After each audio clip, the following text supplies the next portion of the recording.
మరి నాకు ఇంకా చెప్పలేదే అమ్మా. వారెవరినో పైకి పడుగుతాకి వెళ్ళారట. వారు మూట మూట తీసుకొచ్చి వీరి చేతిలో పెడతారు. ఇంత మూట. ఏం మూటే? డబ్బులు మూటే.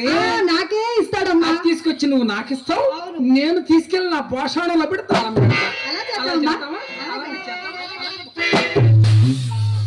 దెబ్బ కొడితే చెప్పనన్న పళ్ళన్నీ రాలిపోతాయి. వాడి మాయ మాటలు నమ్మపోకువే అంటే నా మాట వినవే అమ్మా. అసలు అయినా ఈ మధ్య ఏం జరిగిందో తెలుసా? ఏం జరిగింది? భవానీ శంకరం పని అయిపోయిందని తెలుసుకొని మహానుభావుడు మీ నాన్నగారు ఉన్నారు, ఇంకొక నాన్నగారు ఈ ఊళ్ళో వైస్ ప్రెసిడెంట్ గారు ఇమ్మిడి తాతాజీ గారు. ఆయన కూడా మా నాన్నేనా? నాన్నగారు ఏం చేశారో తెలుసా? ఏం చేశారు? భవానీ శంకరాన్ని వెంట పెట్టుకొని మన సొసైటీ బ్యాంక్ కి తీసుకువెళ్లి మంచి లోన్ ఇప్పించారే. లోను ఏమి లోను? సైకిళ్ల లోన్ ఇప్పించారమ్మా. బ్రతుకుతాడు కదా ఆయన. ఏదో రంగ బ్రతకని మనకు 4 డబ్బులు ఇస్తాడు. నేను అలాగే అనుకున్నాని.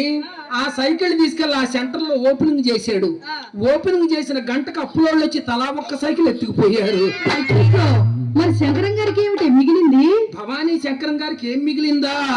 ఇంత బారు వస్తువు ఒకటి మిగిలింది ఆయనకి. పెద్ద సైకిల్ షాప్ లో ఇంత బారు వస్తువు ఏమిటమ్మా?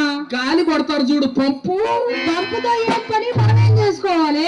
పిచ్చి పిల్ల, అసలు పనంతా పంపుతోనే కదే. ఏం పని? పంపు ఏం చేసుకోవటం ఏమిటి? ఏం చేసుకోవాలి? డబ్బులు అడిగినప్పుడల్లా భవానీ శంకరం గారు ఆ పంపు తెచ్చి గాలి కొడతాడు నీకు నాకు. ఏమండి భవానీ శంకరం గారు గారు డబ్బులుంటే రండి, లేకపోతే మా ఇంటికి రావద్దు. వద్దు, మా అమ్మ ఊరుకోదని చెప్పు. చెప్పేస్తానమ్మా. అమ్మా లోపల నాకు పని ఉంది, నేను వెళ్ళి చూసుకొని రానా? పని చూస్తా.